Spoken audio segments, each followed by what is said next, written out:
people, I'm gonna try and tell my story from the beginning. It's already out there, but nobody has taken notice. So I'm gonna wrap up my story in a nutshell from the beginning and continue on because I'm trying not to become one in five of all suicides are associated with unemployment. And the other statistic that said 600,000 older people in the UK said they leave their home once a week or less. Because this is exactly what is happening to me. And I'm trying very hard not to. I've worked at this, trying, but it's very hard when I've been left to become those statistics. So I'm here a prisoner.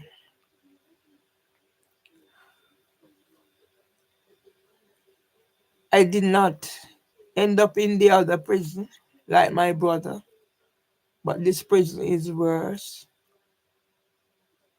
And this prison is worse because my brother knew he was dying.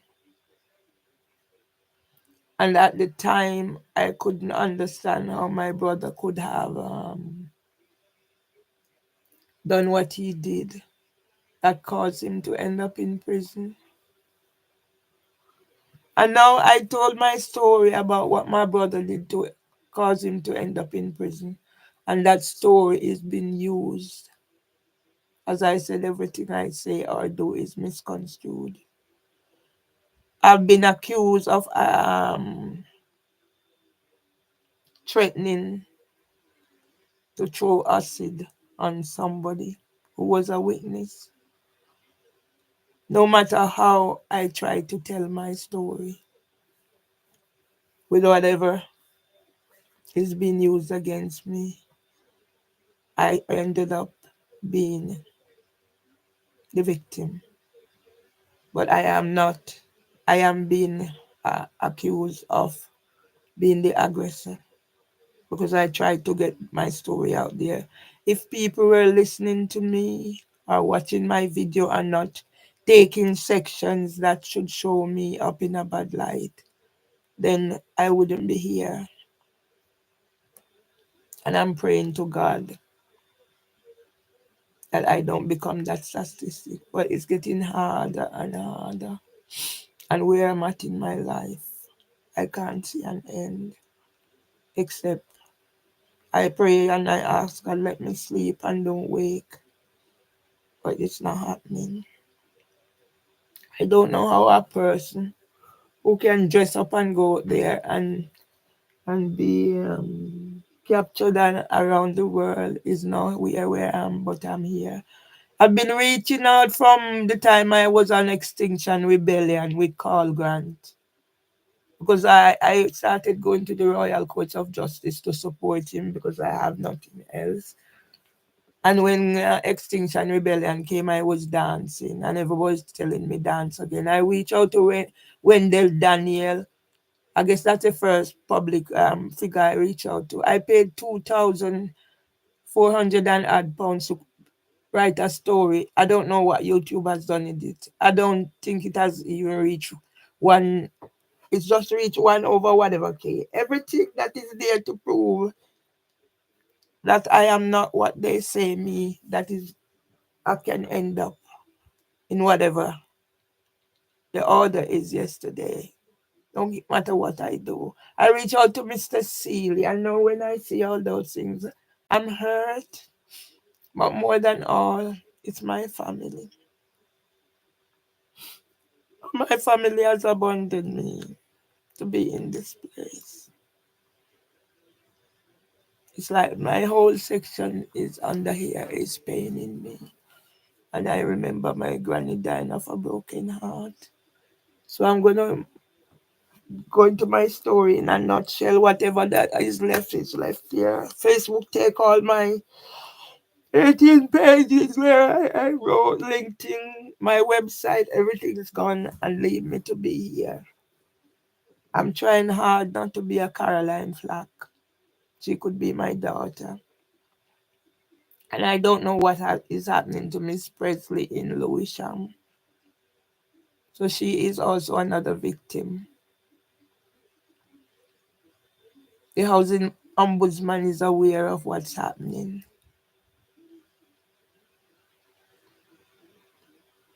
So I'm going to start with a brief roundup of my life and how I overcome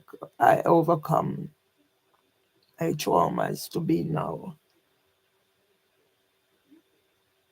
Escaping prison, being lumbered with a big bill that I don't have. I've not worked in 10 years. And the labels are stuck.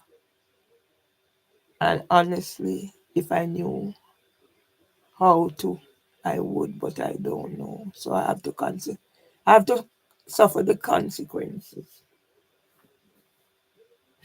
I'm looking at my place, and the closest I come is Tess, because I was the one with the lady up there who helped to sort out Tess after her daughter came. I don't know, maybe she was looking to find out if Tess has anything. Tess was a hoarder like me. And I go back to my granny, and each time I go to Jamaica, I had to sort out mom's place. And I go back to my granny when I found information about my family. I haven't eaten much. I had cups of tea yesterday, and I'd eaten before I left, but I don't know when I'll eat. And I'd appreciate if somebody could offer me some help, because I have been strong, but I don't know how strong I can be because I have no backup. As I said, my story is already out there. It has been disabled and taken away, and my voice has been shut down. And even whatever I have left, I'm still facing neglect and trying for me not to have my voice. And my voice has effectively been taken away yesterday. So I'm just needing some help so I don't become that victim. That will mean I do not see God's face, and I am not rejoined with my mother and father and my husband who has gone on. As everybody know, I was born at Townhill, Westmoreland, Jamaica. On reflection, I made some poems. I must have my conditions, that is my DNA. Why I chose not to have any more children must have been, looking back, I think from the time we moved to our place in Gaga Street, because I actually wrote a poem about that. And I got Paul to help me make these things. Nobody is answering my call. I have nobody to talk to even say, how could I avoid it being where I'm at today? From the age of 5, looking back, I realized my clumsiness in, because I remember when we moved, in my excitement, having all this space because we live on rented premises. So it's land space. So when we get our own land, we have 2 lots because my granduncle lady said she was living amongst us. So it was 2 lots. So my father paid for the other lot because, so this big space, we live in a lane away from the road, big road. and this big space. The very first day I ran all the way from my yard, and as I reached the entrance to the street, I fell and opened my forehead on the rock stone in the road. There was blood, of course. I have a scar in my forehead for that. The other day when I came from the performance up by Moonshot with Grasshopper, for some reason I tumbled and there's a table behind that. I hit my forehead on the table. I had a mark in here for it was rise up. They call it a cocoa. In the section where I had hit my forehead and had the scar from the age of 5. I don't know if that was telling me something. And I look back now and each time I think God should not have let me survive any of these things up to when I knocked my forehead. God should have let me die to avoid the suffering I'm going through. And I wish God would let me die without me have to do it myself. I was a happy-go-lucky little girl, age 5, discovering space, making the most of space. And during that age period, in my excitement, I don't know how old I was when I couldn't be long after.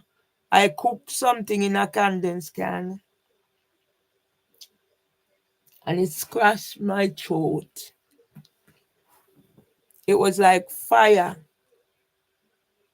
I later learned that whatever I'd cooked shouldn't just be taken from the ground and cooked like that. It needs to be drained. I ended up not eating that food. I Since last year I started back. I ended up not eating that food and I didn't eat certain food. There was a time I didn't drink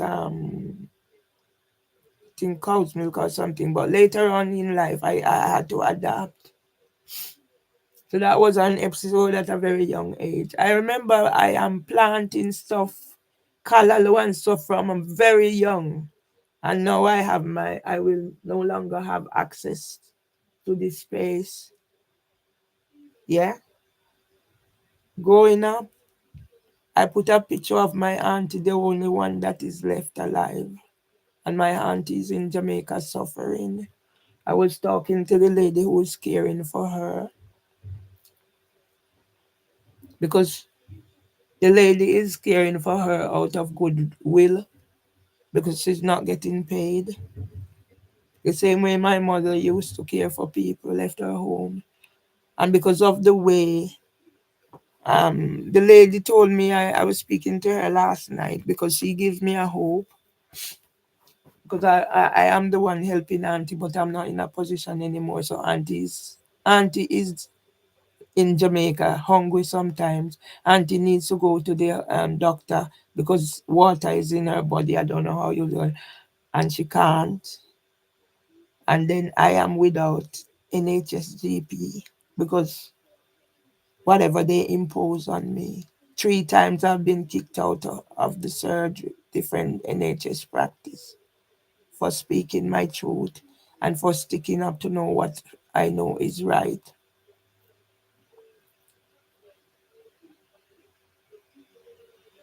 As you see, I was saying, my nose is broad. I have thick lips. My forehead is big. And I was what you call slim or maga, as they say. I understand I had long hair. As a result of that, my hair was cut off because they said the lady who was helping mama to care for me, Aunt May, said it was the hair that was sucking me while I wasn't driving. But that wasn't the case. But that is what I went through. I didn't know the story of. I heard about this my hair being long. I never witnessed my hair being long until after I I was in the refuge after domestic violence that almost cost me my life. And I was in the refuge. And I used to go to my friend. She live up by Tyres Estate. She's in America now, going through something similar, she said, what her daughter is putting her through. She was the one who told me that I should try and get somewhere near her so we could be in close proximity. So when I was in the refuge, I would go to her. She would wash my hair, comb my hair, cook a meal for me to eat. Because people, the many effects of my condition is now impacting on me, where I've developed an eating disorder. As a result of the way I looked, I was teased mercilessly. So I had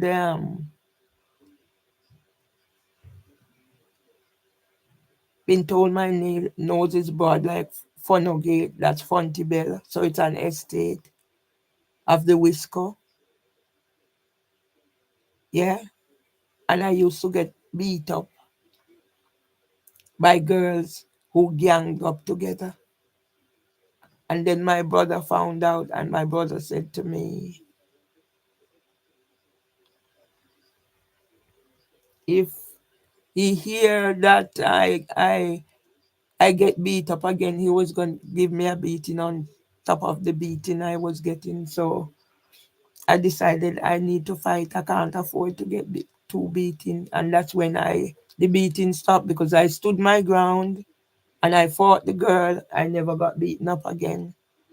When Dr. Laura Crawford, when I was sent on medical suspension, I work with London Early Years Foundation. I started out Westminster Children's Society. So I'm including the things in there. So hopefully people will understand.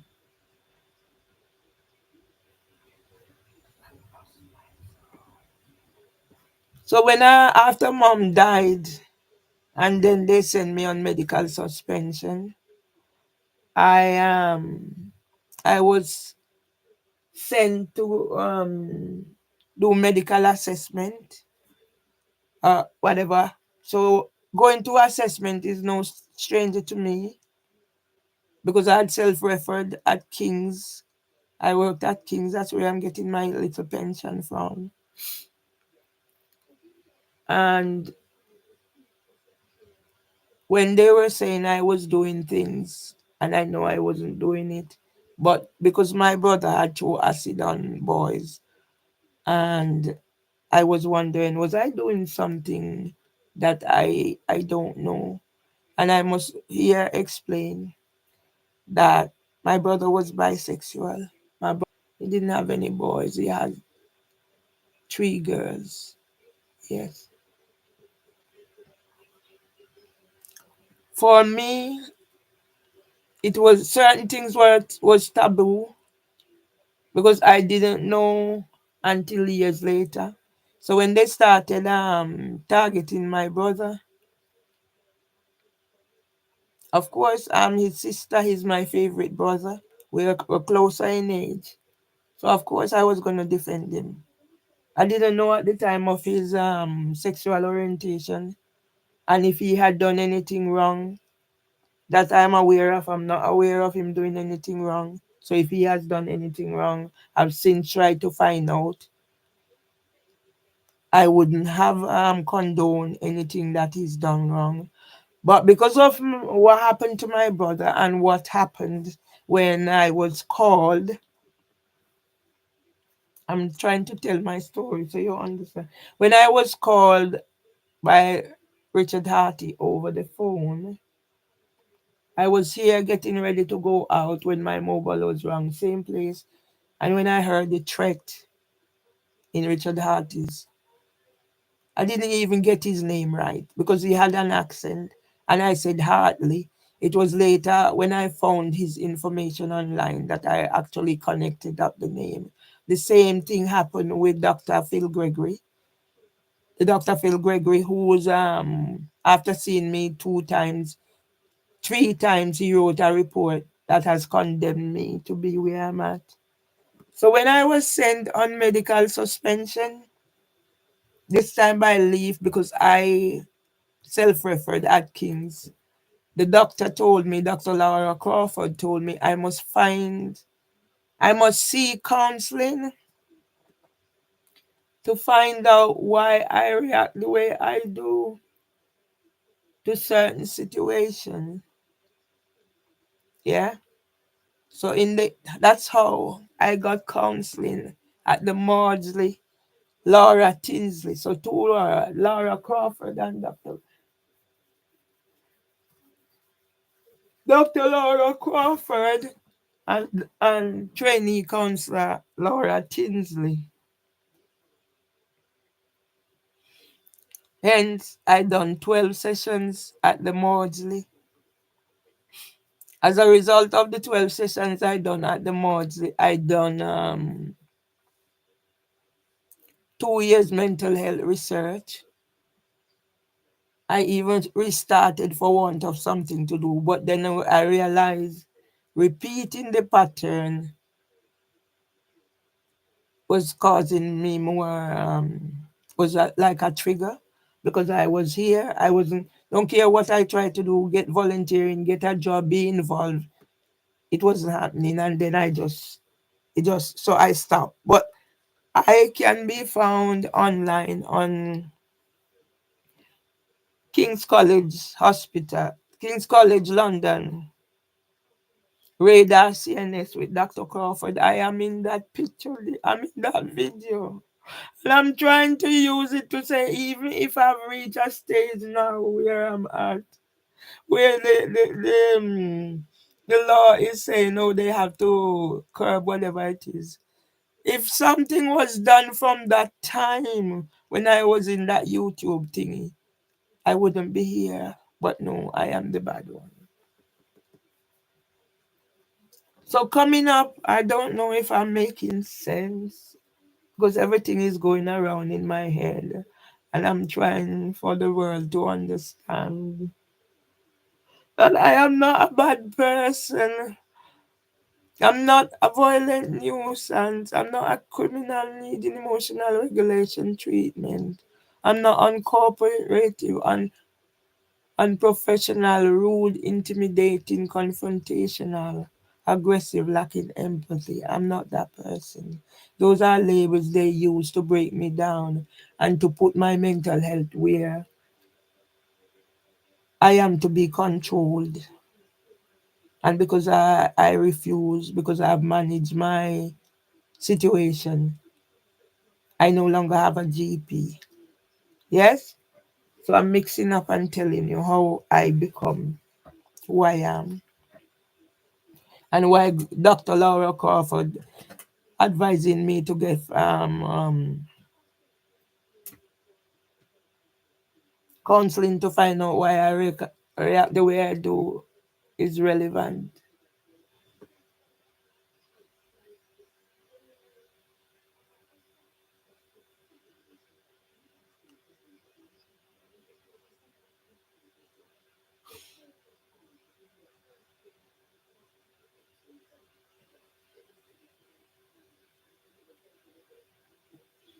I grew up in an environment where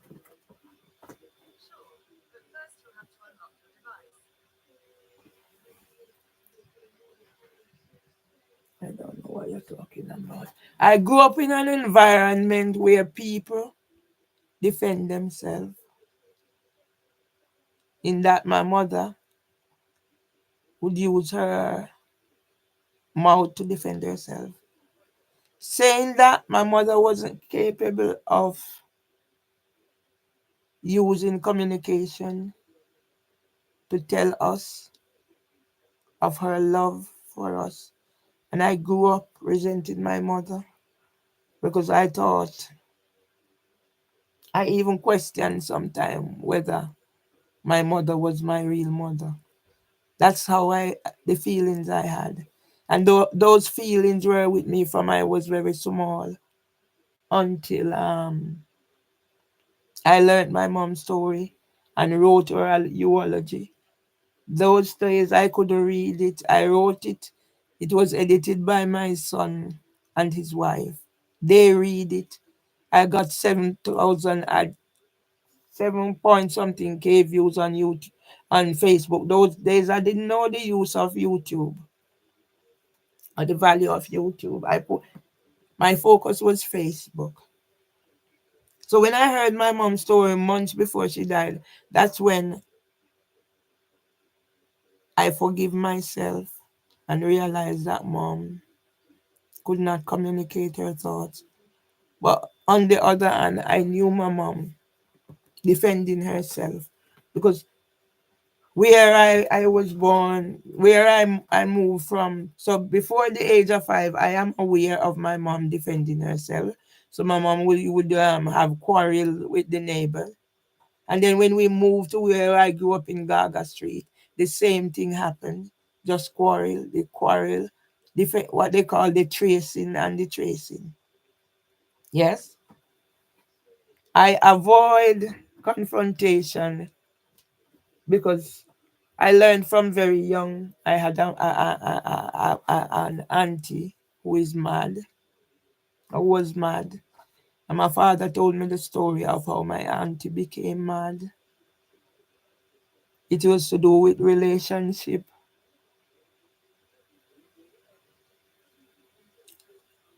personal relationship that occurred in a workplace. So she was working with this whatever she was working it, and man and woman relationship.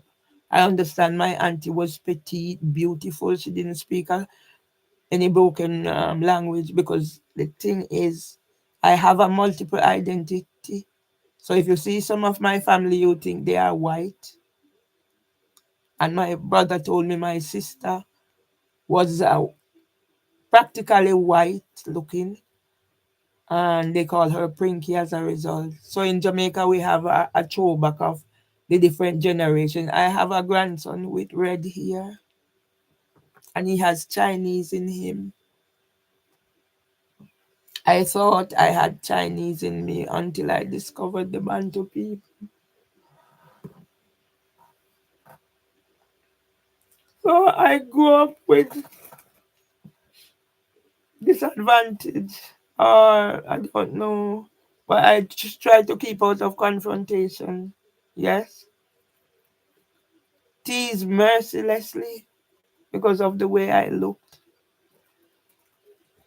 So, in a sense, what they call antisocial behavior, and believe me, the antisocial behavior they are attributing to me is not. They are the ones who done things to me. Yes, I sing, and singing is part of my therapy. Singing is in my DNA, and when I get stressed, that is what I do. I sing. And they have an antisocial behavior policy that allows certain things. I say this in good faith. I have not done any of what I'm accused of. Yes, I sing and I swear. Swearing is a mechanism to stop me from maybe ending up like my brother. But to be accused of threatening to throw acid on somebody, the same way I got an email with something and I'm trying reaching out to people. This is a trigger for me. And then now this is used as if I was using that to upset people. No.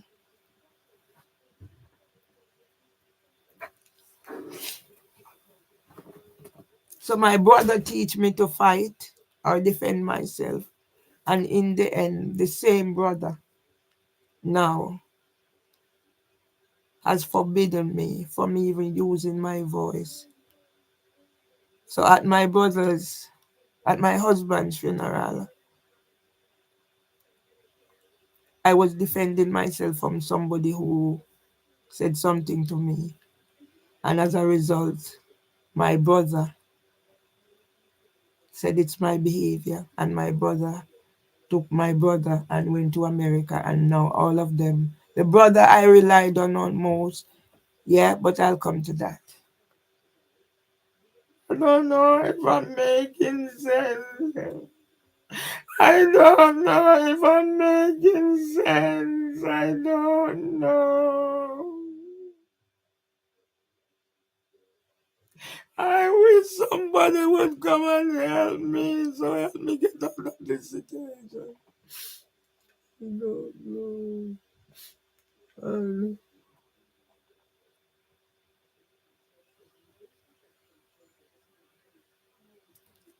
I I don't know when I start to associate, ma'am. I used to get the tremors, but being children, I accepted my friend dear. So there were people with disfigurement. Now I'm looking at it. I remember Miss Maud and her eye. Miss- It started as a boil, and then there was this big thing over Miss Maud eye. And then they would tease her. People would tease her because they didn't know any difference. That's the environment I'm coming from. I remember my cousin who was living with us. She had cleft palate. I remember her mom they said her mom used to work at the slaughterhouse. Back then they said this was because they cleft palate came because she was sorry for the animals that were. They have all sort of way to do things. Now I am learning. I've learned and I've studied and I have experience. I can make the difference. I can make the comparison. My father used to call her Moho because she didn't have much speech. Patsy has since died. So I use those things as my personal experience. My father was a storyteller. So he told about the lady with one teeth who used to take the corn and eat part of it before it roasted and they put it back. So those are the things. My uncle who built his coffin and sleep in it. He was a carpenter, they call him Old Hammer. So as I said, I took up a deer. One day we were coming from school to throw something in the man's hand, in the man's pan or bag or whatever it was. We were like that, but the man threatened me. Back then, you hear people say they're going, oh, beer, you are they going to do this, are you going to do that? This is the culture I'm coming from. I don't know the impact on me of that deer, but I was threatened that something bad was going to happen to me. I don't know if I associate that. For me, now I'm looking at psychological warfare. Did that threat that you're gonna do something bad for me? Cause when I started getting the tremors, all sorts of things come to my mind. Was that one of the reasons? Because the man had threatened to do something bad to me while I was getting the shakes. I don't know. Anyway, my mother was strict. My mother was strict. The least thing I do, my mother would reprimand me. And she didn't just verbally reprimand me. I get beatings. My mom beat me. I don't see the way Dr. Phil Gregory said about whatever. No, I didn't see my mom's reprimanding and whatever as abuse because mom wanted what was good for me. I was stubborn from an early age. I was. So I think mom was like trying. Mom would say things to me like, and you have to be obeyed. So I guess some of these things in trying to help me not to go the wrong way, those are some of my traumas. Because mom would say things like, don't let me spit a ground and it dry before you come back. So she send you out that haste, that threat. Don't let me spit a ground and it dry before you come back. Yes, those are some of the things that have might have led to my trauma. So that's why now I went to court the other day. The money is gone, people. All the money is gone, and whatever is left. They're trying to trick me out of it because I'm waiting. I have a little bit left, and the letter usually come before my husband's birthday. So I use time markers, and it hasn't arrived yet. Today is the 21st.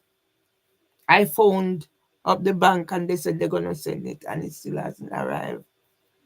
So I'm thinking they are using tricks now for whatever little I have left is taken.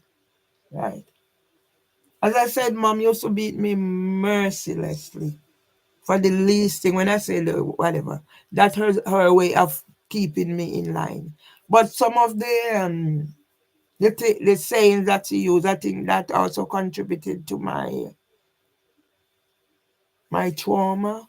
Because how how can a child, the mother is gonna say, "Don't let me spit a ground and it dry," and you have to go to the shop and come back. So your focus is go to the shop and come back. Don't let that spit dry. So those are the how certain things are embedded in me. My father beat me one and only one time for cursing. Because my father, if he had to make a to do something and you run and I could run, I run away. So it's only one time my father ever beat me to curse bad word. So I associate that with cursing somebody. But I didn't, after my dad beat me for curse bad word, I didn't curse outright. But when anything happened to me, it would be in my head.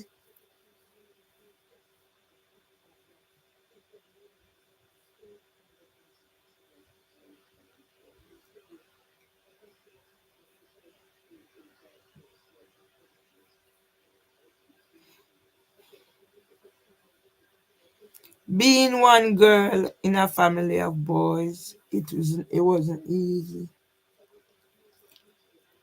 My brother was only a few months old. I think we moved after near Christmas.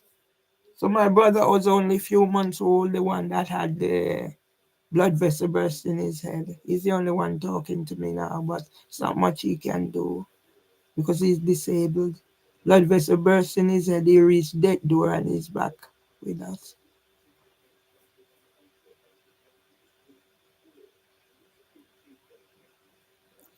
When before, as already discussed, I had a sexual experience early in my life and that put me off having sex. So when somebody send me a penis and I'm trying to send it to other, please try understand how what this has done to me, and now they're gonna make it look that I was using that to target people, and then I'm hearing the victim. But so then I could say I was a victim from very early, and in I became unwittingly a victim by my mother wanting to make sure I was growing up right. I became a victim when my father beat me for swearing. And then my father was stricken with Parkinson's. And then I couldn't understand how God could allow my father to suffer.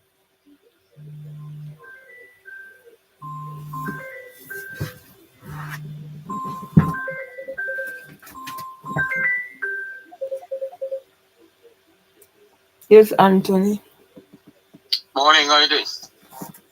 I survive, I sleep. Good. You're the sleep, right? Yeah. Wonderful, wonderful. This sleep is the number one thing in these situations.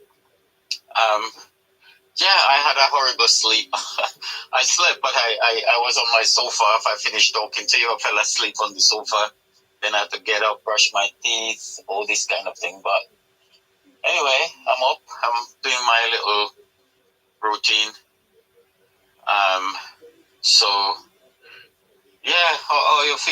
things today? Well, I have to be positive. I have to be positive because there's nothing else the situation I'm in, there's nothing else I can do.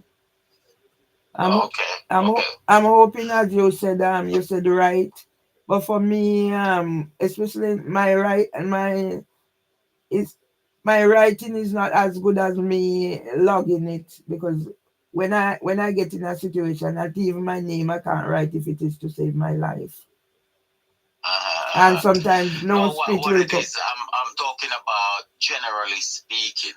I'm If you have here. a lot of things, huh? Yeah, I don't need to write much because unless it's updating, and if I come across No, something, I can add something to it.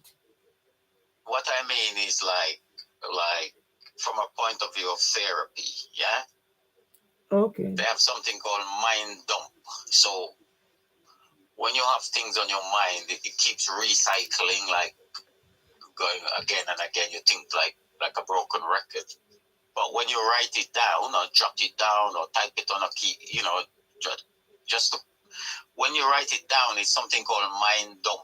So it allows you to free up some bandwidth.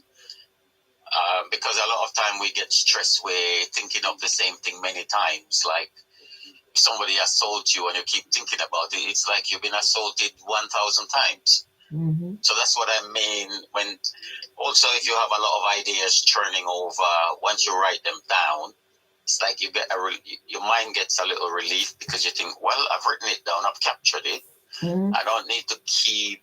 So that's just what I do it every day, not every day, but I do it very often. I do. I always try. I understand what you're saying, but what I do sometimes, I do mine in a poem format. Okay. I do Oh, you're mine in even a more advanced than me. Yeah, I do mine in a poem format because I can say I have this thing where it's if a child lives with. So I use that a Mm-hmm. lot, and update it. So I even have done a poems around those things. Yes. Okay. I even have a poem that I wrote and I update I am angry. Okay. And what happened to me Uh-huh. yesterday would come into that. Uh-huh. Uh-huh. Because they are only seeing one part of the picture and not piecing up the dots how I got here. It's gaslighting. Like we said, I understand that it's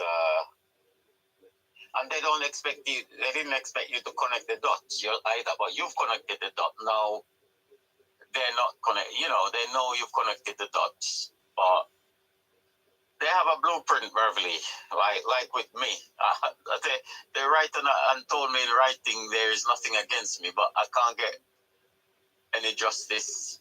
Um, so then it's a mafia, unfortunately. But we've done a lot to expose the bastards, and you have the practical things to deal with. So what I want to do today for you, yeah, I want to get the letter off to what's it called, the commissioner, Rowley, Mr. Sir Rowley, yeah. Would saying that we met at a new met for London have anything to do with that? Right. I wanna put that link in it if you have the photo or video or whatever. I have photo, I have video. There's a video, not so much Uh-huh. with his one is not prominent, but I can send you that one where he's signing the book. I can send you that from on what to You WhatsApp. send both to me. Send both. So I will put it in the letter. And then what we're gonna do, we're gonna do a little letter, very short letter, covering letter. And then we're gonna attach the crime report. And we're gonna say, well, I filed this crime report and I'm getting replies from your police. Nobody's following it up. All I'm getting is replies about a complaint, and I want some action. And that you are responsible. Your officers were under special measures, and I want a full investigation of the whole crime. Um, or I have to consider my legal options. Something like that. And you go and you send it by registered post. Yeah. Mm-hmm.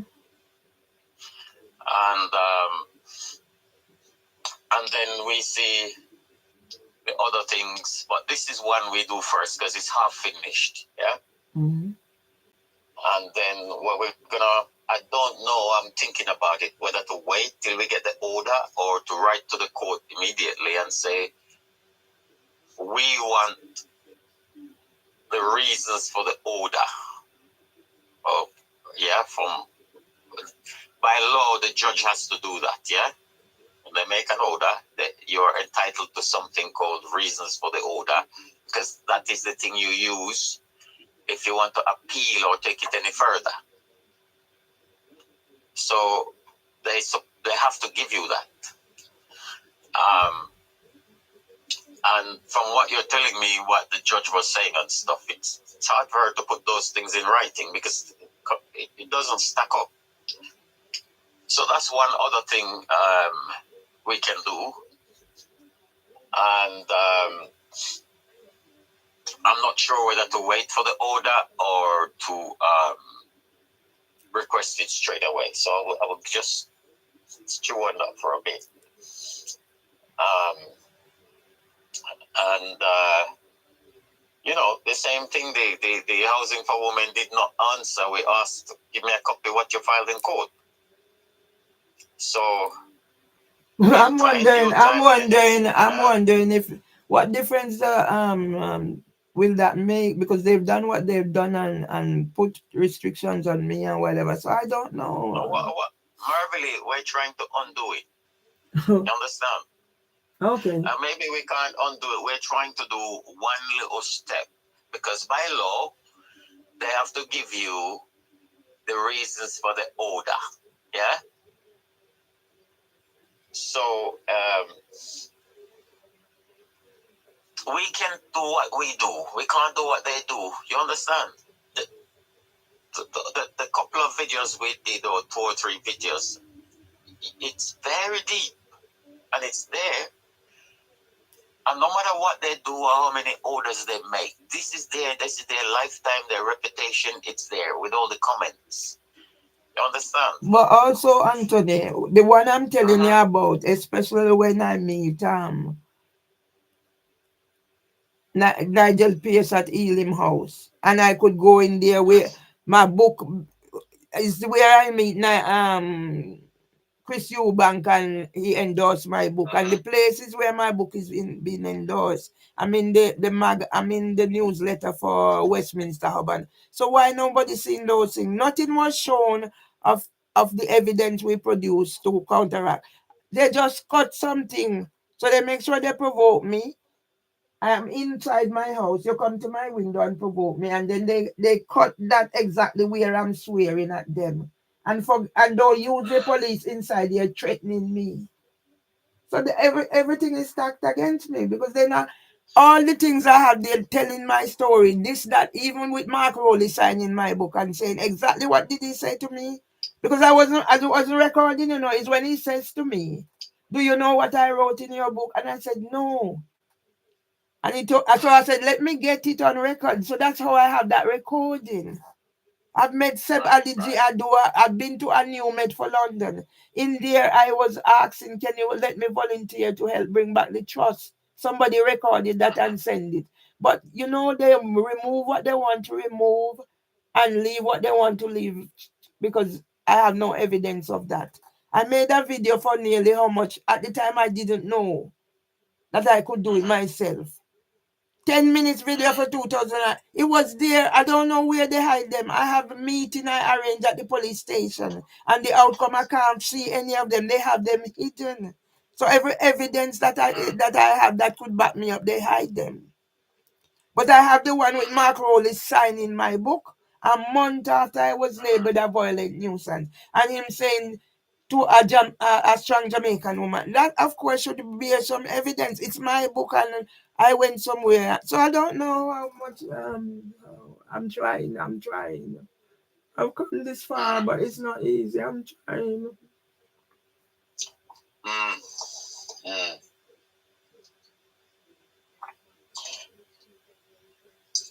Well, we do our best. We don't know. There's so many unknown things that will crop up, but we have to put the energy. We have to do a little thing, and we have to be consistent.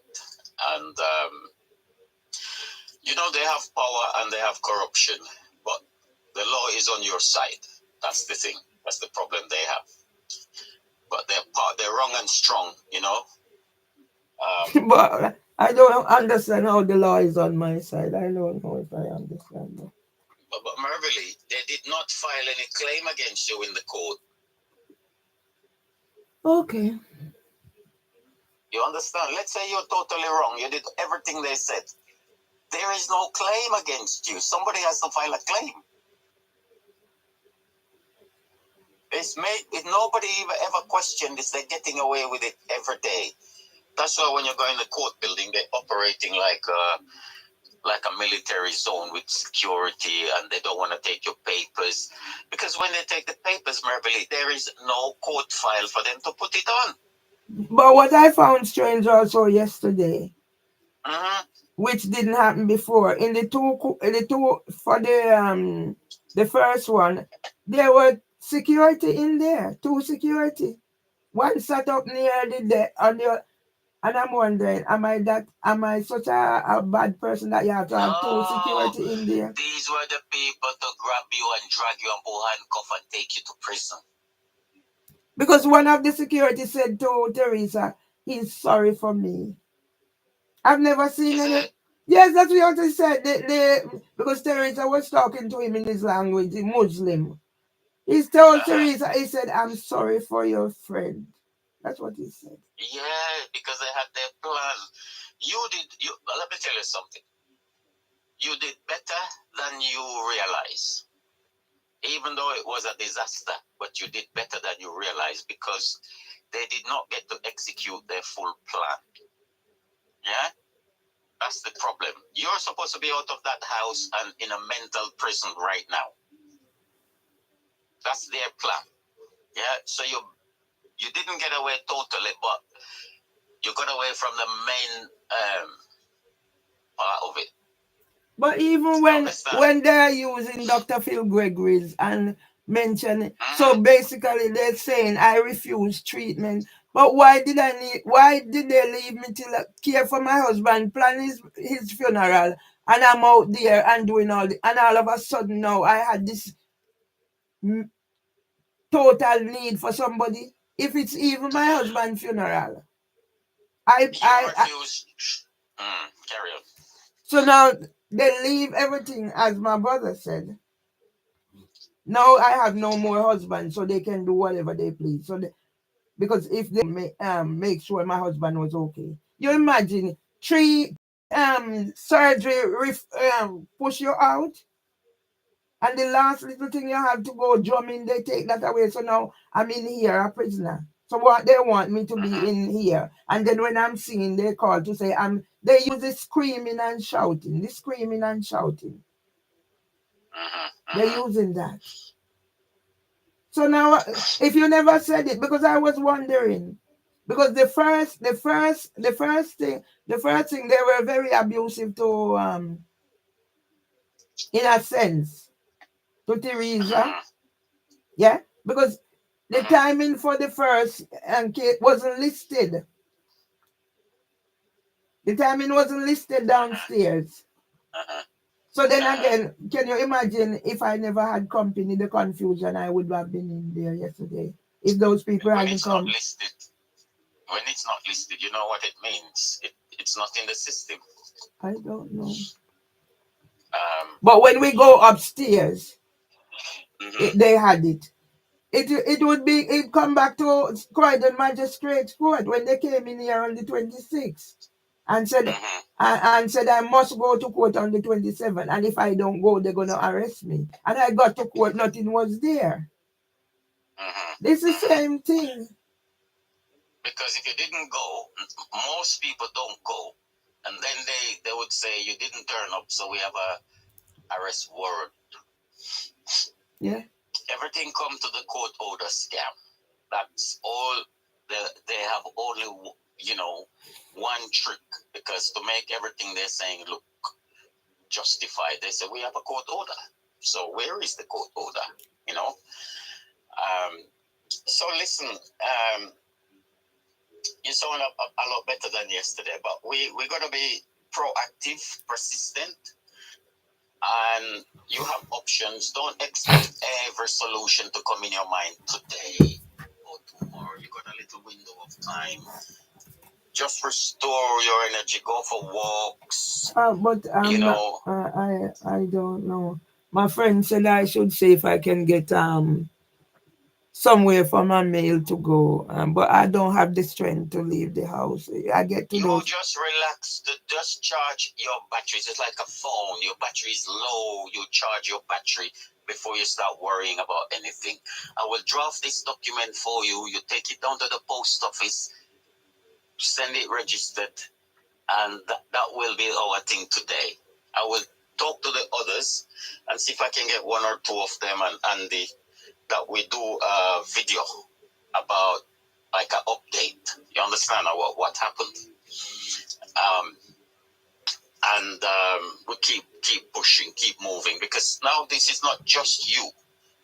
From my perspective, if you see, there are many people going through this. I've been through it. But I've been in this. there's another lady, a young lady that said I went Mm-hmm. there on my husband's birthday, International Women's Day. I didn't see her for she's sleeping, but uh, she's spaced out on drugs because she's and now her son is there worried that his mother is gonna do something terrible to herself.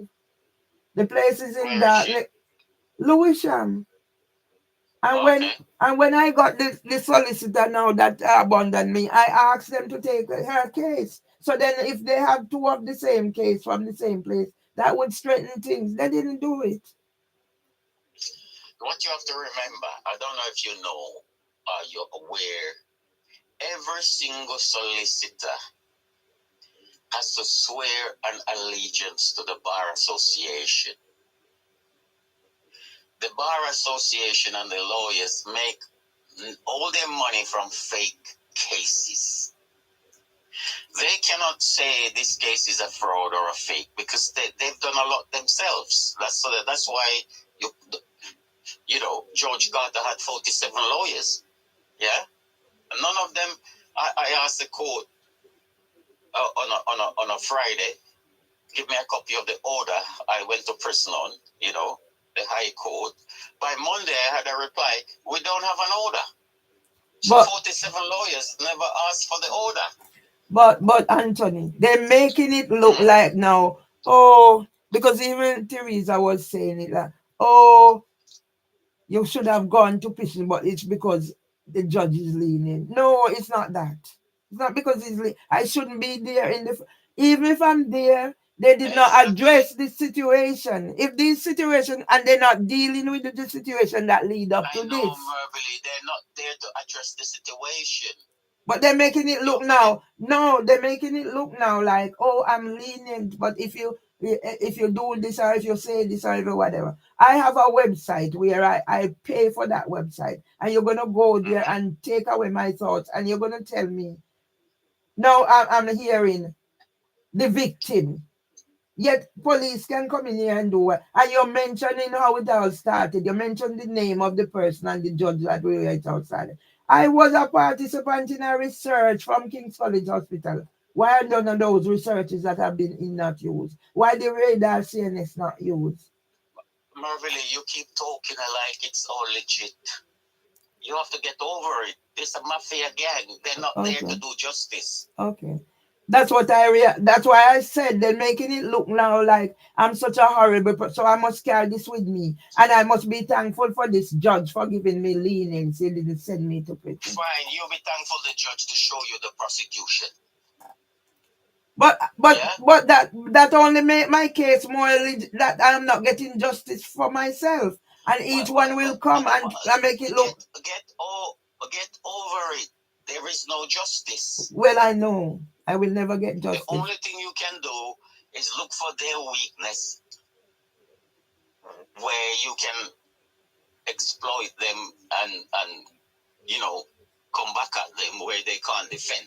All the things we did, they cannot defend, but they're abusing their power because they have security, they have handcuffs. Do you know they have a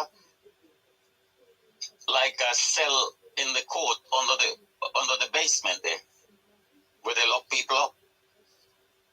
I Did you don't. know that? No, I don't. Because because They were. That's why the security is in the room. They wanted to take you down in under there in the cell. They were not there for because there's three women to support you. You understand? You but, did better than you think.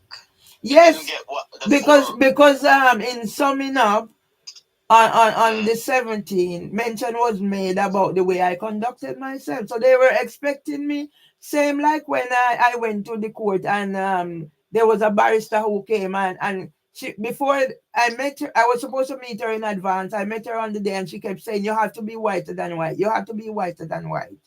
They told me I was not supposed to say anything. And yet, when I came out of court, the barrister said to me all the time she was there addressing the judge, she was scared I would be shouting at the judge. You see what I'm saying? yeah. Well, look, all this right is secondary. The primary is where is the prosecution documents? Anthony, There is. That's yesterday. the primary. You Mm, understand? mm.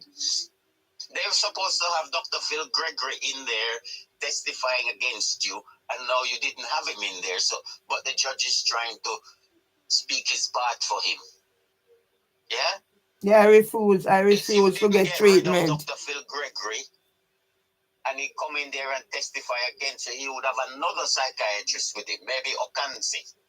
Two psychiatrists sign you down, you're finished. They could force drug you. You understand? So you did better than you thought, to be honest. But you still have some big problems. But at the end of the day, you live to fight. And you have your weapon, they can't fix it. They can only use um, gaslighting and bullying, but they can't fix it. Where is the prosecution? Yes, Yeah? yesterday I was talking to my son's father, and he's saying Right. since they want me, I should take the. You know how many people said they say I must take the medication from them and don't take it. I say once I take it from them, it's admitting that I'm taking it. It doesn't work The like problem that. is, I'm not telling you one way or the other, but I have good experience with my nephew because I'm his carer officially. And what happens when they give you the medication? Anything happens, they're giving you another medication for the side effect.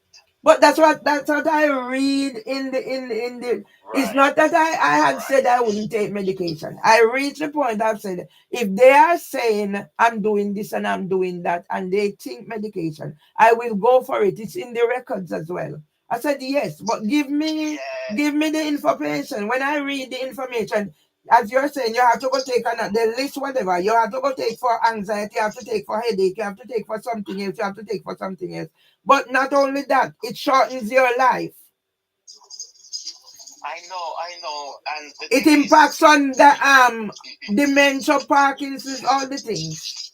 everything. I know. I post something on the Facebook about it that a doctor wrote. I think it's a doctor. I got it from a reputable website. Like like a checklist. What you should do before you take risperidone. What you should check and question you should ask. So I post it there so that they can read it as well. And the thing is, nothing can beat sleep, eating well, eating a lot of fat. You need to eat fatty But I around am blood not levels. eating. Well, I'm not eat. As soon as I start eating and something like this happen, I don't eat for days. My mom used to have that. condition. But we thought it was just because she was old and miserable and cantankerous. And people would say Well, to me, some. but you have to eat. But I can't eat until the stomach will take it, else it will exacerbate the situation. So each time I Well, get into a situation like this, I lose another how many days of not eating, not doing proper. So it's taking away from whatever to build me up. well, fasting is a great thing But I don't want to as long be as fasting because that can also I because understand. one of my auntie died fasting when I was a child. So all those little things have an impact on me. But it doesn't mean the fasting killed No, her. I You am not understand that? saying the fasting kill her. But I Uh-huh. know my situation and whatever. So for me, No, fasting fine, fine. wait, You know fasting yourself best. fasting for me is Mhm. when I don't eat for 2, 3 is fasting then. It's not me going out to fast, it's fasting imposed on me. And I understand. I don't think it's You're a not bad thing eating. either. Because imagine, No. I am diabetic and I'm managing this right, all this thing, and not having to take medication. But if you keep Mm-hmm. breaking me down, eventually it's gonna my mindset because right now I don't know who I am. Mm-hmm. I don't know who I am any longer. Yeah, So yeah. I steadfast insane. And if I'm not careful, because people are go to, I don't need. I've managed and I'm on website promoting. And before they take my website and everything, I talk about how I manage holistically. I used to write articles that other website use, my articles. Where are they now? They confiscate everything. Um, Let me give you an idea. Yeah, there is a website called the Internet Archive. Yeah, Mm-hmm. it's free, and you can go on there, and any link you want to save or back up, any video, any website, any page, whether it's yours or somebody else, you can just paste the link in there, and it will back it up for you free. When they took my website down, I have it backed up on there. When Nicholas Parfit had that whole thing to say he was making up false orders for murderers and all that, they took it down, but I had it backed up on there, so I was able to find it again. You know. But also when I Mm-hmm. for example when I use certain names, I've been before them or Mm-hmm. I have letter with their names on it, and it's like, oh, you're attacking them, this or you're attacking that, but you don't ask me, are you, how did I come to be in a research? Dr. Maria Hudson for the Policy Studies Institute recommended to ACAS. You don't look at my background. That's why I asked the man for Housing for Women that started last year June, not even a year yet. Uh-huh. Did you do any research? You came, you inherited something from somebody who left. But did you do any research to find out who is this person you're talking about? Yeah? No. Yeah. Marvelly, when I started off my training as a financial advisor, yeah, I remember my first day. I went up to a place in Swindon, and they had this um, top guy come give us the first lecture. Do you know the first thing he said back in 1987? Yeah? You know the first thing he said? No. Do not expect fairness. So once you get over that, you can get on with your life. The world is not fair. It's never going to be fair. And don't expect it. When it comes, it's lovely and it's appreciated. But don't go around expecting it. It's not the norm. That's the first thing they taught us. Yeah, very first thing. And you are expecting these people to act fair. They are mafia. Do you want more evidence that they're mafia? You just have to try and wriggle yourself out of it and make your moves and all that, but don't behave like they're nice people or they're very, very dark. You know when the lawyers and the barrister they work in the chambers, yeah? You know what the word chambers is? No. Back in the days, it was a torture chamber. And they took the word torture out of it, and we still call it chambers. But it's torture. Look what you went through yesterday. You went through torture, mental and physical. All that gaslighting, talking, ignoring your evidence, telling you one must take this medication, ignoring your needs, having 2 cases on the same day. All these things, yeah? Knowing you have some vulnerabilities and some disabilities. Can't you see, these are not regular human beings. They don't have a human heart. Their heart has been compromised. You know? So don't expect them to do the right thing. It's never in a million years, it's never going to happen. Only what you can do to claim your position, your rights, whatever they want to say or not. We done the videos. It's on the we do it. That's why I do this thing in the public, because it's the only way we can get some fairness, because it doesn't exist in the system. This system is based on the occult. You see, they put on the black. The man came in, the barrister came in upstairs yesterday in a black gown. Yeah? But he was the one who said, I heard him when he was asked, will you be doing the other case? And he said, no. Yeah. He said, no. Right. They do not, they are not normal people. Yeah? All that black gown is the uniform of the devil. You have to look, this whole thing is based on the occult. This whole legal setup. You understand? It's very, very dark. These people are taking children in the same way. Imagine a mom comes there to face their child being taken, even if they're a little bit of a bad parent or not, like Deborah. They took Debbie's grandchildren. You understand? Mm-hmm. And they are doing it with a straight face, like they're professional, and they're wearing their suit, and they go out in their family and their community, and people respect them, and they're a professional. But they are doing some very, very dark things. You know? And you have to get that in your system, that they're not there to. They're very, very, very dark.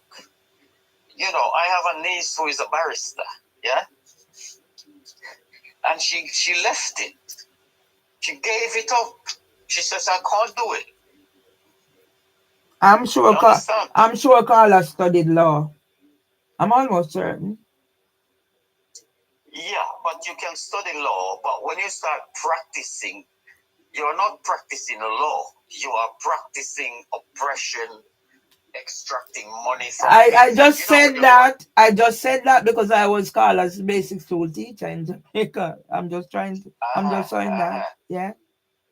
I mean, if you work in property or conveyancing, it's one thing. But when you work like in criminal law or even civil, when you go and meet a lawyer, you know, two things they assess you first. Two things they do.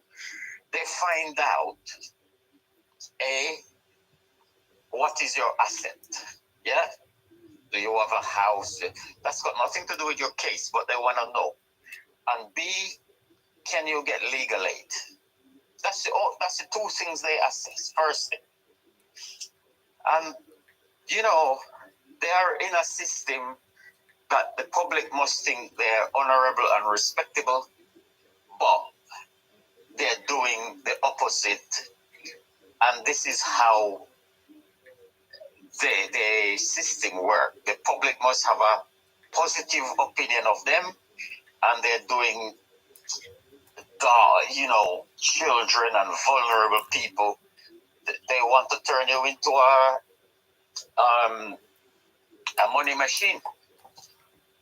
Li- You know. Listen, Anthony, I'm sending you a video, and it has two something or whatever. That's when I meet the police, because they actually arrange something. It was during the, I think, the period coming up to independence or emancipation day, where you include the Windrush situation. Mm-hmm. So I used to go to this place to get away from here, because I met somebody and they said go to Elim House. So I went there. Mm-hmm. I'd sit down and play domino, hear the people's stories, just to get out of the house, because Tom didn't Mm-hmm. need me 100%. So they invited me to this function. When I got there, Anthony, I left here. Uh-huh. I went to put on my husband's bed, because I still facilitate that. So he's no longer able to go. He write his bet. I put it on without fail. I even kept the last thing. So I wanted to do Mm-hmm. something about his gambling, and how he was able to manage his gambling. Mm-hmm. So the gambler was one of the song on his thing. And when I Mm-hmm. got there, I got so going there, but because of the coat I had on, it took off some of the rain. Anthony, you see, oh, you didn't see my case. I made a case with my husband and me picture on it. I took it to court the two times. When I got there, Anthony, they arranged this thing. Police was there. All of them signed my book. I done activity. I am the one who went there go take over the activity, doing my little song, policeman,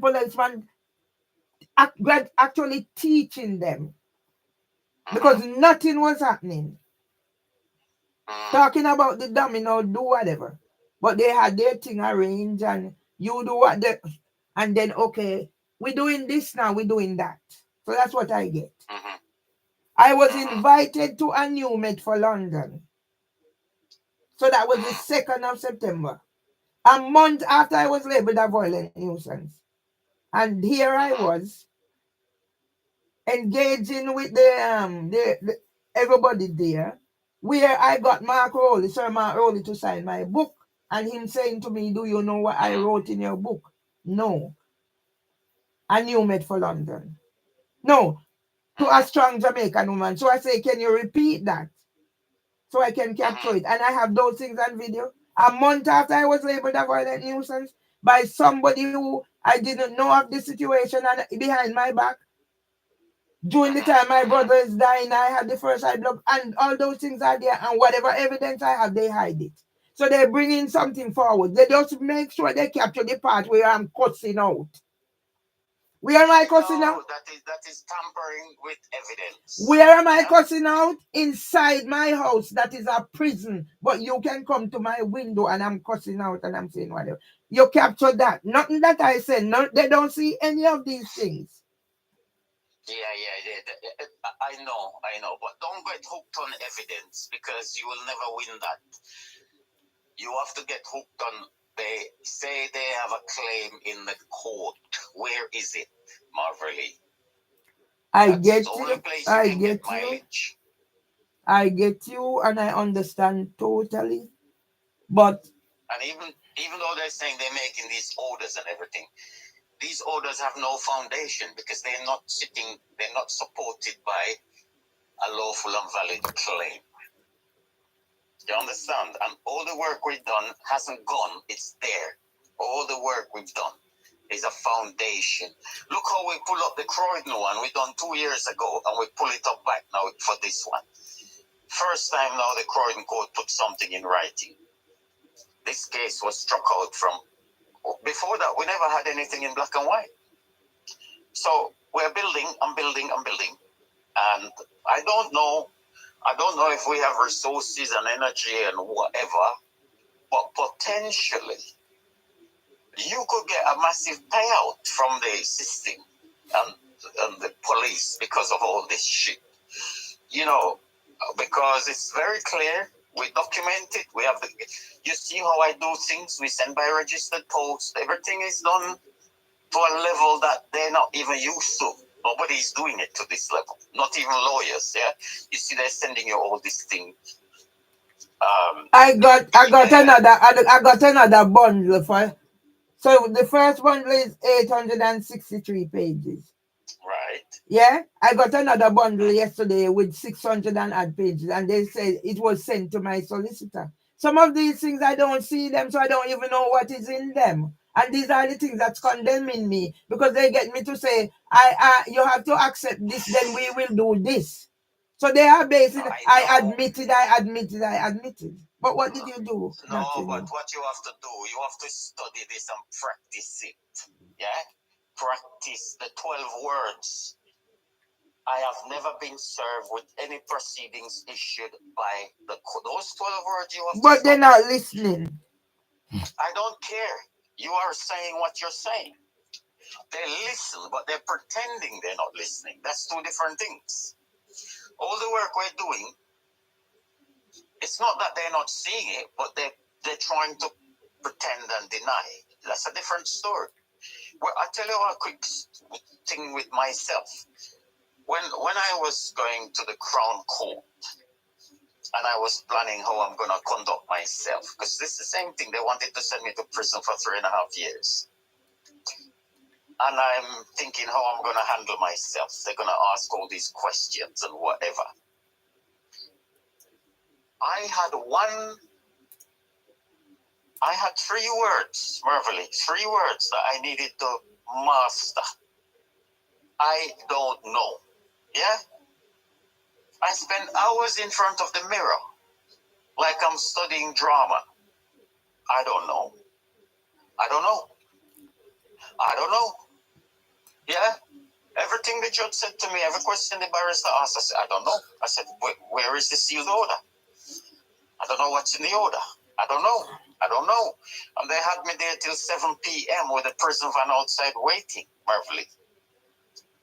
You understand? Until the judge gave up. He slammed the desk with his fist and he goes, you can stamp till you die because I'm asking for the sealed order. And he walked out. Yeah? That's how my case went. And he never came back to work again for the rest. He finished his career there and then. Yeah? You understand? Because it's brutally simple. A court works on orders. An order has to be sealed, not a little silly stamp, a proper seal, and it has to be signed. And they won't do it because they never had a proper application. So they will give you this little order and hope you won't challenge it or question it. And this is how the whole justice system is running. I'll tell you a quick joke, another one. There was a case last week came out with the council tax in the High Court. Somebody took it up there and said, this liability order is not an order. It's just paper. It's not an order. And the High Court asked the council to bring in the proper instrument. Yeah, a court order is an instrument when it's done properly. And guess what happened? Mm-hmm. They didn't turn up. They didn't turn up the court. So that's a big case for us. You see the one I had with Croydon that I submitted with the Croydon case. They want to send my wife to prison. Eventually, we challenge and challenge till the court manager wrote in black and white, signed it, that this is not from the court. They're just renting the room from us. Do you understand? In black and white. When I released that document, it went to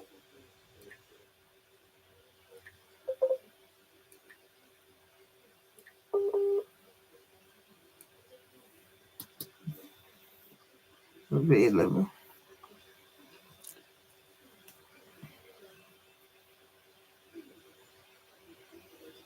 All right. The thing did gone. The internet went.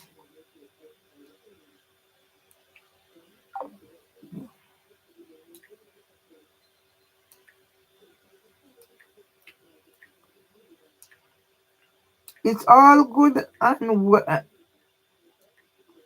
It's all good and well, and I understand everything that is being said. I'm taking on board what is being said. This is my survival. And as for, I'm going to address you people who have joined and whatever. Because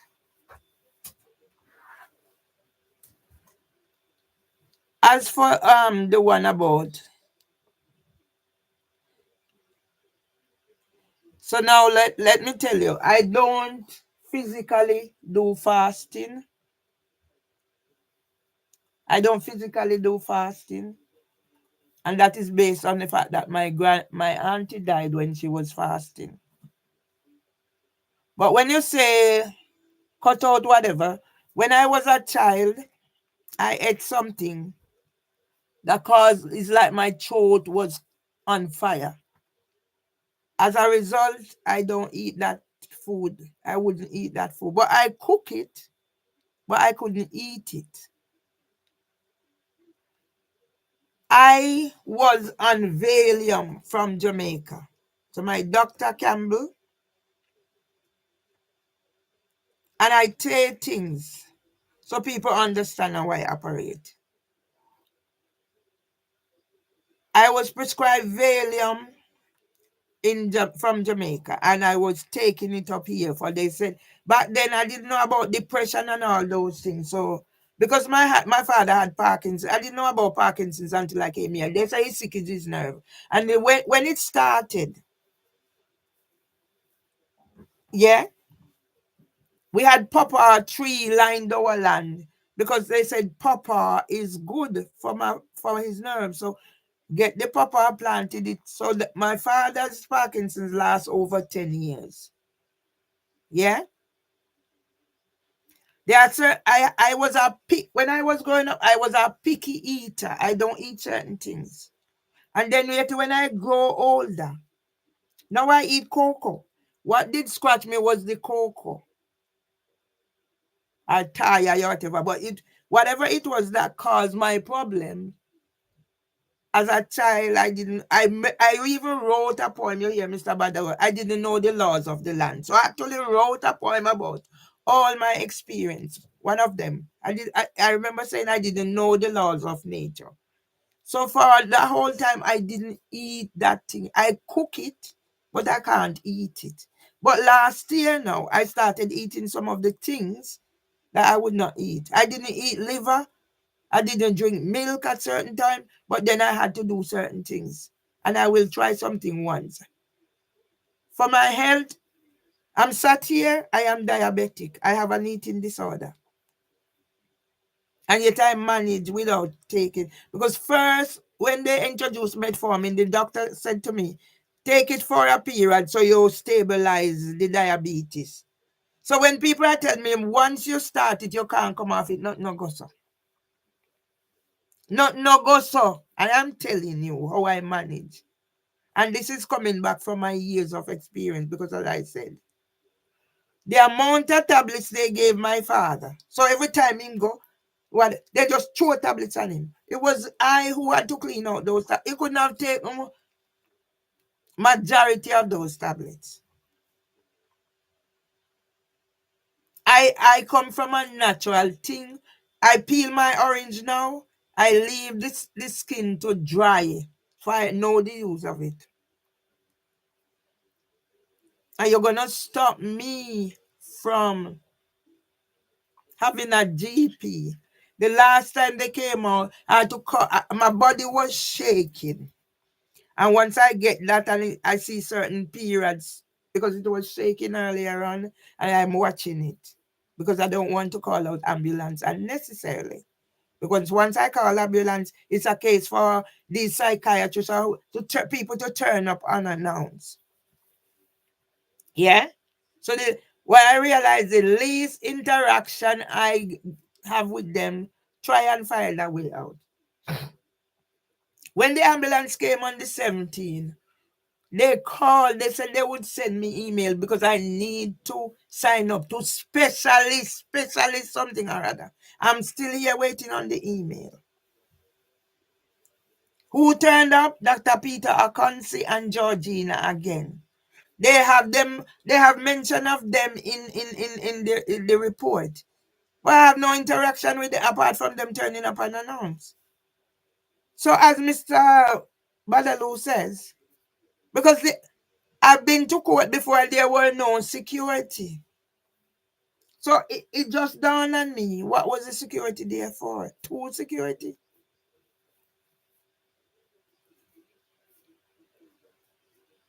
And if matters were addressed, they are saying can me doing live is antisocial? Can me singing is antisocial? And you're gonna be asked, can they hear you? But yet when they come and kick my door, because I don't physically see who kicked my door, it's only who is coming in and out can kick my door. And when they're using the key that they asked me to give them, my key to cut copy and come in here and they are whatever. When the person will start working a month, April, and by May, you send me invitation to Asmon. That's why I asked the question, what did you learn about me when I was on their customer panel meet member minute taker? So how can I be a violent nuisance in 1st of August? And by the 2nd of September, I'm engaging with the police. Yeah? I'm engaging with the police commissioner. I'm engaging with the police commissioner. Yeah? Where he signed my book. Where I put this out there. This is when my brother had to relearn. My brother went to that door.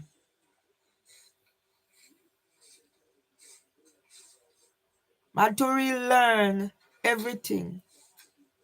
And that was the time I got letter of possession. I didn't even, some of these things I didn't have time to see them until lately. Now I see them in the book. And they have these things. And when I bring it up and I said, I was told they can do anything they want to do. And I'm told also that they didn't have to tell me about it.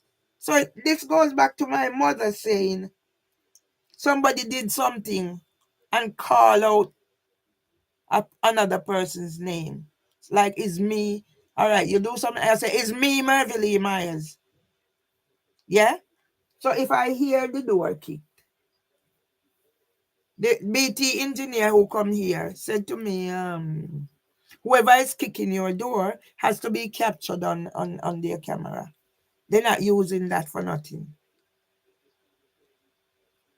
But because I can't physically see, so no, when they kick my door and I stand at my window and capture who is going out through that door, because it was from the BT engineer, say whoever is kicking your door has to be captured. So when my door is kicked, now I don't have a camera there, but I stand up here and I capture who comes through the door.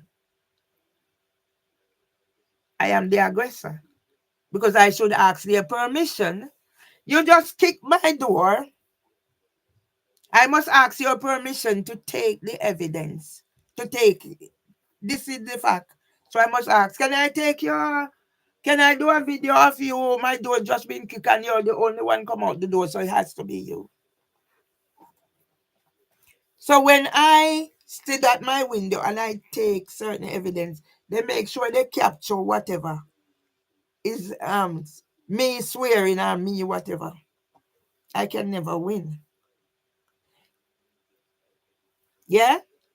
Years I live here. Even now is my bell coming to ring because nobody ring that bell. And I have that in writing, catalog everything. And now I'm going to hear in court that it was a police who advised her to get a bell. So when the police stand up right in here and threatening me, if they get called back and they find it, and you spend half an hour up there, you said it 15 minutes, and you're on record, and you're not using any of that. So everything now, you go cut out a little part where I capture you doing wrong, but because I'm swearing and I'm saying effing blinding or whatever, you just capture that little part and use it against me. And you don't see this one.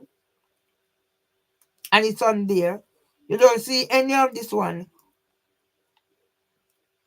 Yeah? So go ahead. Yeah? A month of. Yeah?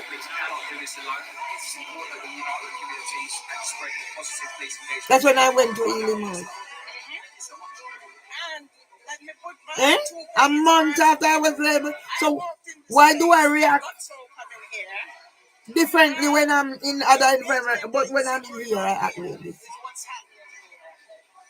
And my son here, yes, my son And all these are out there. has come over and done the work Huh? that we as a community need to be doing, engaging, socializing, having our voice heard.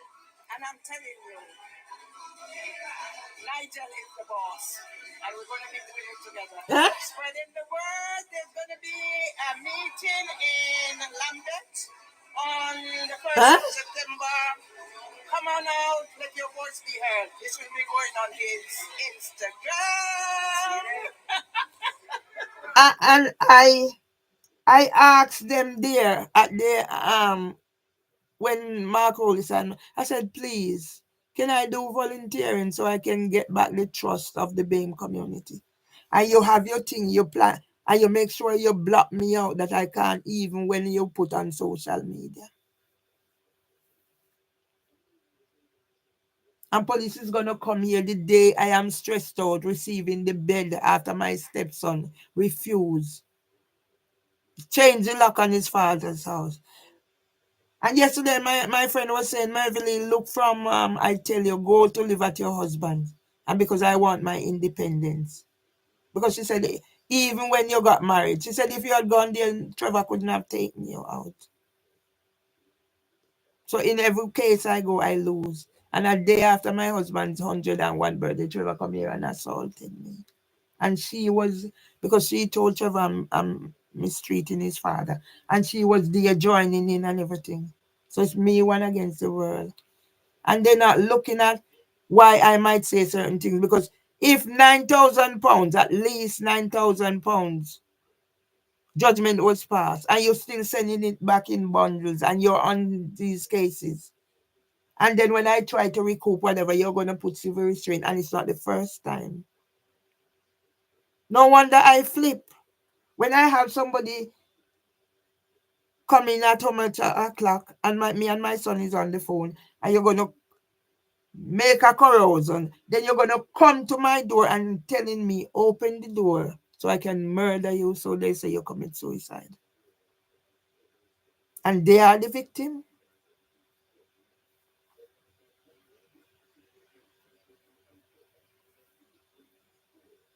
I'm sure. So no, I must not talk. Can you imagine? So where were they? They're saying I refuse treatment. So how did I coexist caring for my husband until all of a sudden now my husband did? No, I need it. They offered me treatment and I refuse.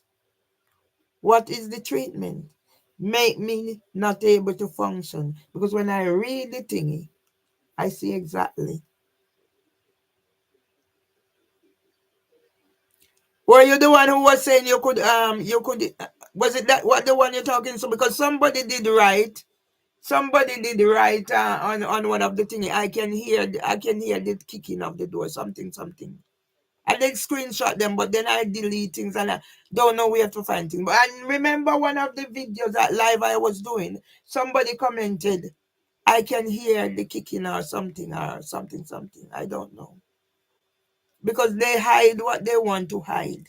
When I'm there crying out that I can't find a solicitor, okay. Yes. And it's more than once. Yes. But because I can't see. So when I hear the door is kicked now and I stay at my window to record who is going out, they said I never asked their permission. Okay. How can I use this as evidence? I don't know. And people don't understand why I record because you're saying write down. I have realms of things I've written down and it's easier now for me to record. But nobody will take this into consideration. Then when they were saying I was whatever, I got up. I get up, have my bath, do whatever I knew, dress up because it was my brother's birthday. He died age 56 cancer. I have the thing that started whatever. And now whatever. So you're gonna shut me down. First, I was to commit suicide because they put me in a statistic. I did not commit suicide. So me and my husband now became prisoner. We weren't going anywhere because it reached a stage now where I gave up my life and it's both of us. So he started going out, he stopped taking his keys. So I made sure I'm here to let him in. Till I realized that I'm not allowing him to go on his own. And now that is a curse to me. And all those things that I made, and if I write, I must remove it. When I have all this thing, it's not fair.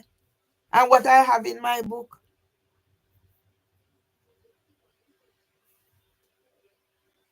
I'm not functioning. If I was functioning,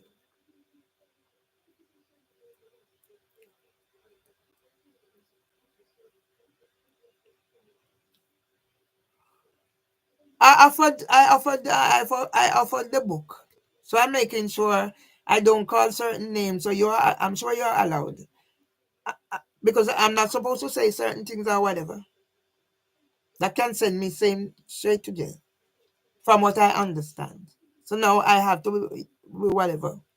No, no, no, I'm sure you can, but I don't think I can because same how they have their evidence. So no, you do whatever you do because if you had heard the kicking of the door, I'm sure this can be used because it's Mr. Badaloo now is gonna help the person who was whatever. So if you heard certain things while I'm on here, I'm sure that's evidence because I have video there where my husband is saying whatever. And they're asking me, can you see the person? I'm saying, no, I'm behind the door. I don't want to open the door in case it whatever, whatever.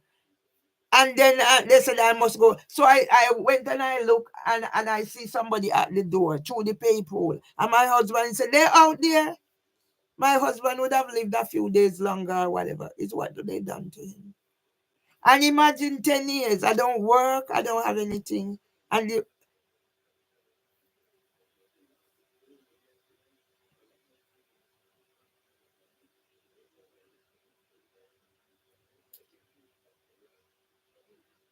I was in 3 choirs.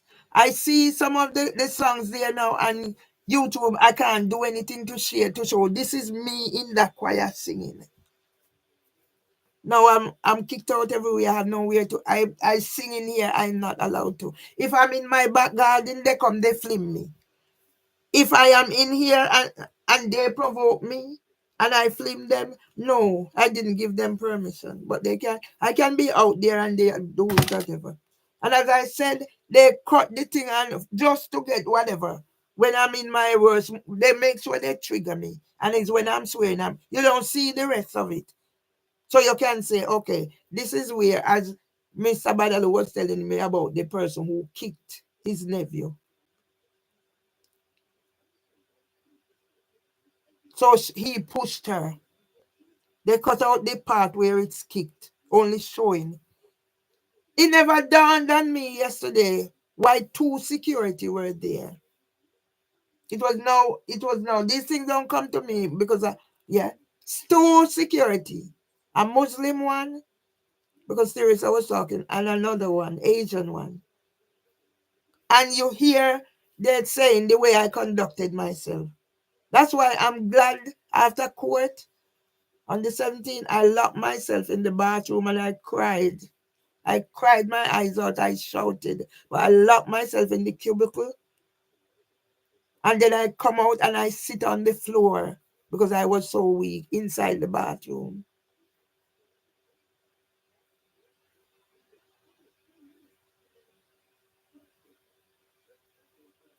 Okay.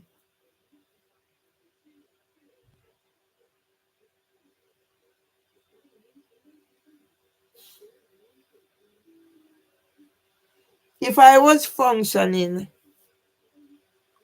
I would get on with it, but I'm not functioning. And the saddest thing of all is my family has left me to be in this situation. When I was barricaded in here on the Christmas Eve 2022, my brother was on the phone with me for over an hour before the police came. So anything can happen. But what they want to do, yeah? I asked my brother, I said, can you do a little something? He said he's not doing it, it's not going to help. So they're doing everything as you rightly said for me to react. But what they will do, they will take sure this bit is not there and they capture it just here when I'm cursing. But there's got for every action, yes. I'm barricaded in here Christmas Eve 2022. How did this happen?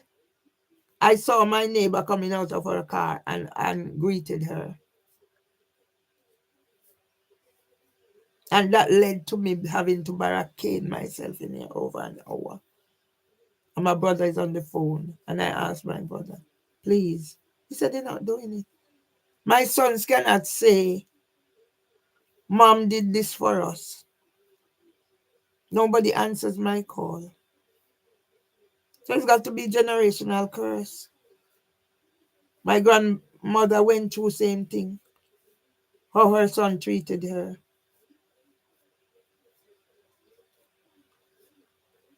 And the thing about it is, my auntie is in Jamaica suffering. And now, I don't know what I can say from what I can't say. Because they impose whatever. Because I'm this horrible person. But how would I be? How would I capture? Why do I behave? Why do I behave a certain way around her? But in this environment, I behave. Yeah, this is something. And look here how I reach out. And now not even my grandson. I don't know. My son, none of them. Yeah? The person who wrote a 12-page witness statement for them. April, May, June, July, 10,000 bucks. That is what went to the bank. The bank not doing anything to help me. And I'm waiting on a letter for the bank, whatever little I'm still waiting. I called them up. I'm still waiting. I'm honest to God, if I knew how the suffering I'm under, but I can't do it. I can't do it. And I ask God, please let me sleep and don't wait to avoid the suffering. Is this how I'm going to live? And then now, I have nowhere. And I owe all this money for getting beaten up, getting police, this, do it, that, do it. And I don't have a GP. So yesterday when I started shaking, I feel the shake and I said, please God. And I said, let me hold out as long as I can. Don't involve them. Because I'm saying, where were there? Why all of a sudden I need something that's gonna make me not function?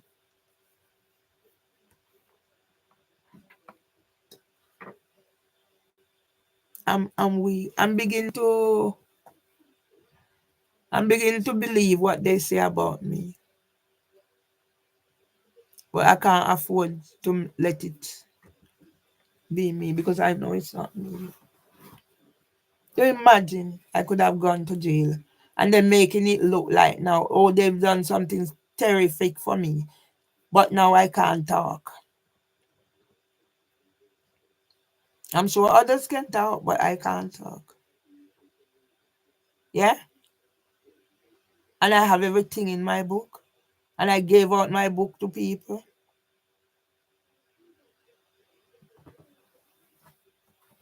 If I knew how, I would, but I don't know.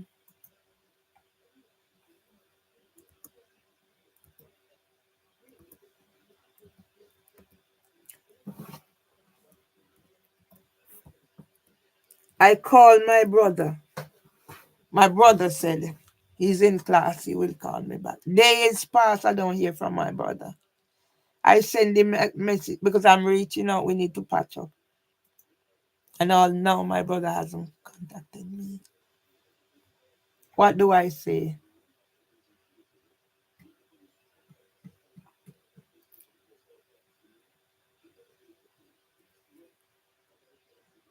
Yeah,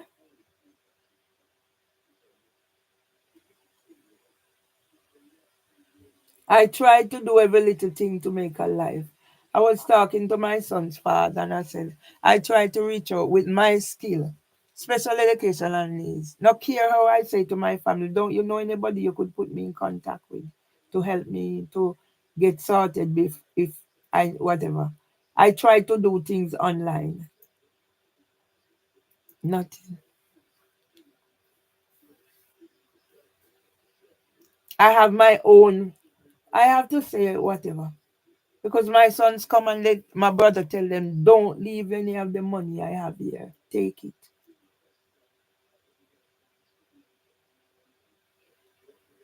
And they will not do nothing.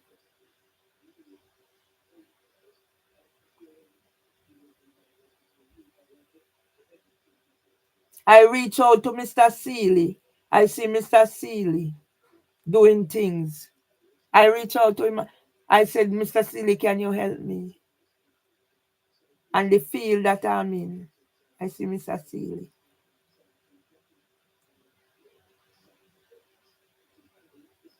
Yeah? See, I have 6.2K on one of my YouTube.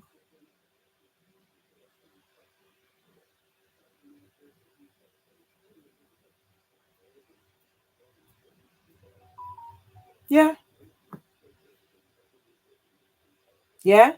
See Scambuster TV, they have 2.61 and I have 1.16 on one.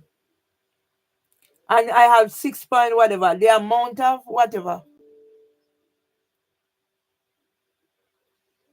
Yeah. I don't know what else to do. Right now I'm paying two rent because of the way the bank messed me up. Nobody contacted me to say whatever. They're taking it and nobody. I found out now. I don't know what else. Every bank.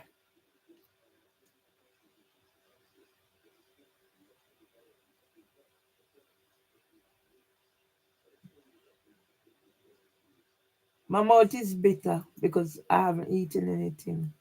It's not eat, I don't eat when I reach in these situations. So these are the situations that they're gonna use to kill me.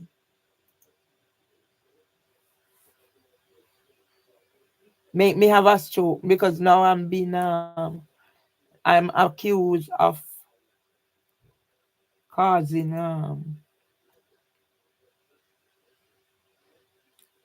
causing Debbie's stroke.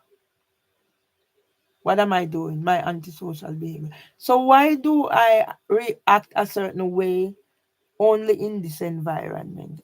Why? No, I won't get sick. No, I won't get sick. I do it when I can. But if the stomach won't allow me, I can't force. So I do when I can, and I make smoothie, and I have tea, and I have sometimes I use the oats and mix it, just blend it up with banana and have it. So I try as best as I can.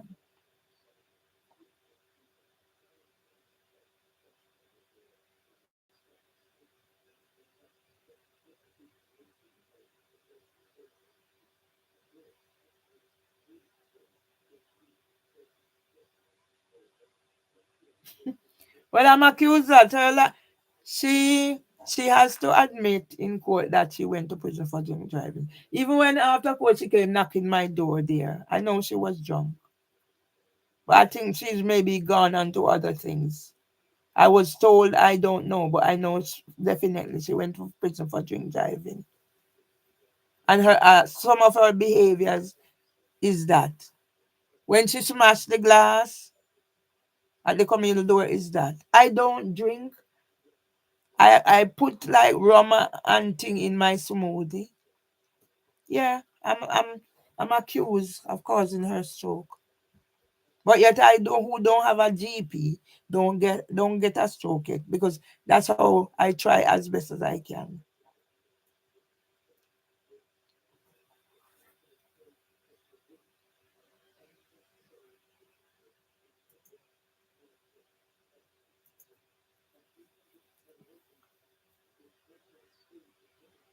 Can you imagine something happening to me in here and I don't have nobody?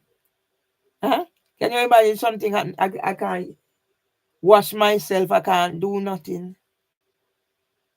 That's what they want. So when they put me on drugs now, they're gonna get somebody to come supervise me that I'm taking the drugs, direct me to social occasion because they block me out. I can't go here and telling me where I've tried everything.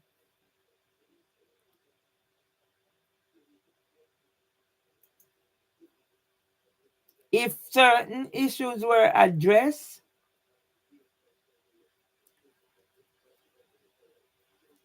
if certain issues were addressed from even from King's College,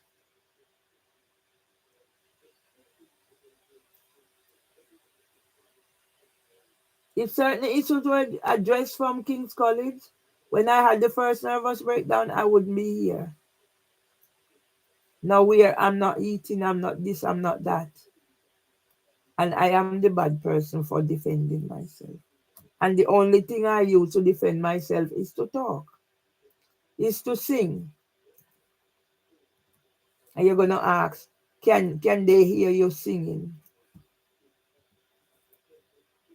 But people can come in from outside, don't live in here.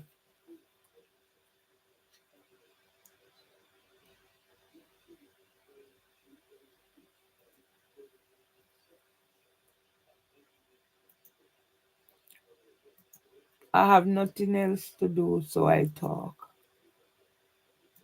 Other people are whatever. When I can get 700K views on the talk I of my husband, why is nobody doing anything to help me? I don't know.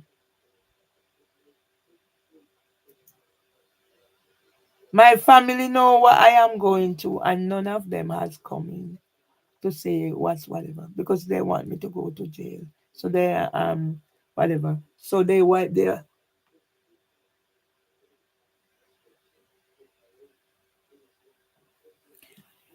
well then it's all about making me this bad person. Yeah? It's making me this bad person. So I was also there for them to use certain narrative for me to answer in a way to say yes, that's it. I was there. I was sat out because I just felt overwhelmed the amount of witnesses and everybody, and I'm on my own. So each time I left inside there and go and sit out by the near the lift because that was so I'm sitting here because seeing all these people are around me and I'm in the same thing. It's like Daniel in the lion's den. And I sat out in the corridor, she and her mother, because her mother came to support her. She and her mother and her friend. They went out in the lift. It was lunchtime and they came back. And after she came back, she came out in the out of the and stand right at there. Because I was recording, but I had the camera on me. And I saw her stand out there. But because now I think I put on weight, so I just can't use the thumb thing, it doesn't recognize anymore. And the next thing I know, she came and she stood there just staring at me. And I said to myself, yes. Yeah. How many witnesses? But she had her mother. And I saw her look.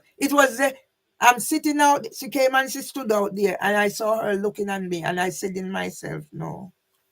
She's waiting for me to react. Because she keeps saying, postman came and what happened. But what did postman come about? The bundle that was left that I wasn't given. And they didn't believe me. So when I saw that, I said, yes, here's another tactics.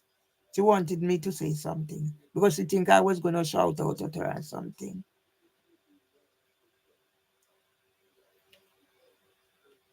Yeah, but she came out there stood staring at me. And I just said to myself, no, I'm not going to play the game.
Everywhere I am,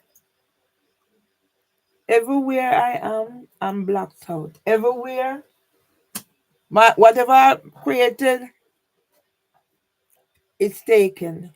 So that means it's to quiet me. I used to write articles that's shared on a website.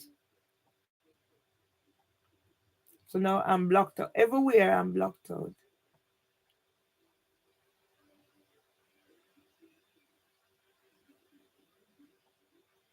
Yeah? So now my story is not seen. Yes? So I'm gonna close this one so I can carry on because this is my survival. It's my survival. This is my survival. I don't know what I can say from what I cannot say.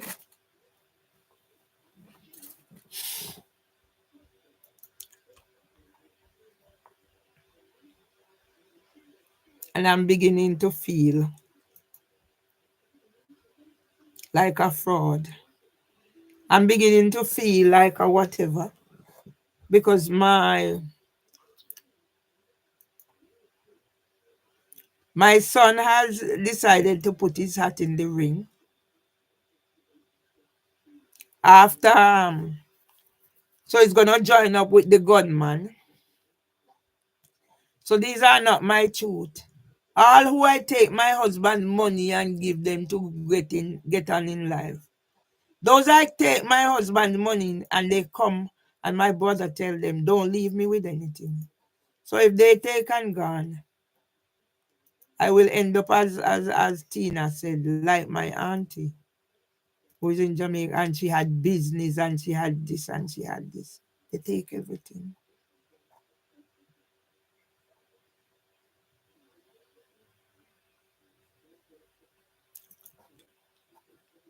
She had business.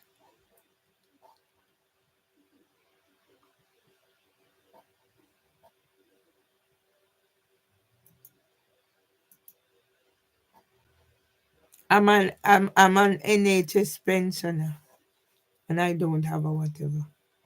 Yeah? What fairness is there for me? None. There is no fairness for me.